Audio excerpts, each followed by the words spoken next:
Program naturalisasi pemain menjadi salah satu strategi utama timnas Indonesia untuk meningkatkan kualitas dan daya saing di level internasional. Dengan kehadiran pemain keturunan, performa Garuda terus mengalami peningkatan dan semakin diperhitungkan di berbagai kompetisi. Keberhasilan ini menjadikan Indonesia sebagai salah satu negara di Asia Tenggara yang paling aktif dalam rekrut pemain naturalisasi. Di sisi lain, Malaysia menghadapi tantangan besar jika ingin menerapkan strategi serupa. CEO Harimau Malaya, Rob Friend, menegaskan bahwa pengembangan sepak bola di Malaysia tidak bisa dibandingkan secara langsung dengan Indonesia. Dalam wawancara dengan Astro Arena, ia mengungkapkan bahwa ada beberapa faktor yang membuat Malaysia sulit meniru langkah naturalisasi yang diterapkan Indonesia. Setidaknya, terdapat 3 alasan utama yang menjadi hambatan bagi Malaysia untuk mengadopsi strategi yang telah sukses dilakukan oleh timnas Indonesia. Apa saja faktor tersebut? Simak pembahasannya berikut ini.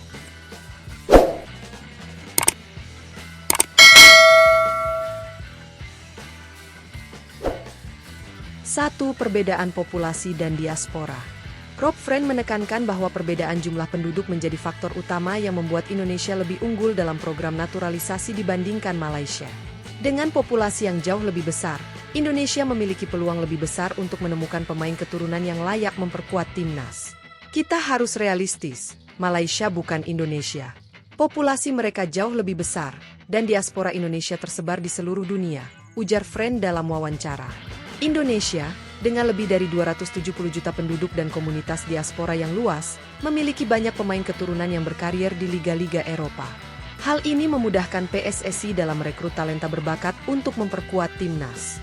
Sementara itu, Malaysia yang hanya memiliki sekitar 33 juta penduduk menghadapi keterbatasan dalam mencari pemain berdarah Malaysia yang bermain di luar negeri, sehingga membuat program naturalisasi mereka jauh lebih sulit dilakukan. 2. Perbedaan kebijakan naturalisasi. Selain faktor populasi dan diaspora, perbedaan kebijakan naturalisasi menjadi alasan lain mengapa Malaysia sulit meniru strategi Indonesia.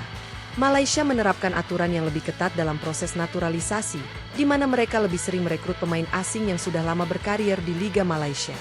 Sebaliknya, Indonesia lebih fokus pada pemain keturunan yang masih aktif bermain di liga-liga top Eropa.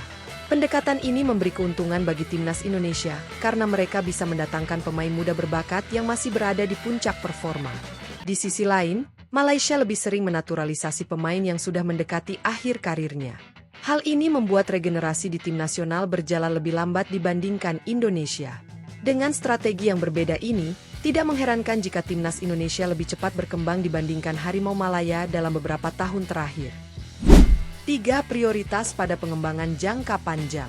Rob Friend menegaskan bahwa transformasi timnas Malaysia tidak bisa dilakukan secara instan, melainkan membutuhkan strategi jangka panjang. Roma tidak dibangun dalam sehari. Dalam sepak bola klub, Anda bisa membeli pemain dan langsung melihat perubahan, tetapi di level tim nasional, prosesnya jauh lebih kompleks, ujarnya. Malaysia tampaknya lebih memilih berinvestasi pada pengembangan pemain lokal daripada mencari jalan pintas melalui naturalisasi. Berbagai program pembinaan telah mereka jalankan, termasuk memperkuat kompetisi domestik dan mengembangkan tim muda sebagai fondasi masa depan sepak bola nasional. Dengan pendekatan ini, Malaysia menghadapi tantangan besar jika ingin mengikuti strategi naturalisasi yang diterapkan timnas Indonesia.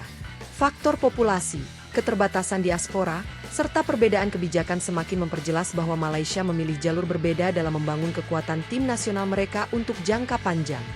Perbedaan strategi antara Indonesia dan Malaysia dalam naturalisasi pemain mencerminkan pendekatan yang berbeda dalam membangun tim nasional yang kompetitif. Indonesia memanfaatkan populasi besar dan diaspora yang tersebar di berbagai liga Eropa untuk merekrut pemain keturunan berbakat. Kebijakan naturalisasi yang lebih fleksibel memungkinkan Garuda mendapatkan pemain muda dengan pengalaman di level tinggi, mempercepat perkembangan tim.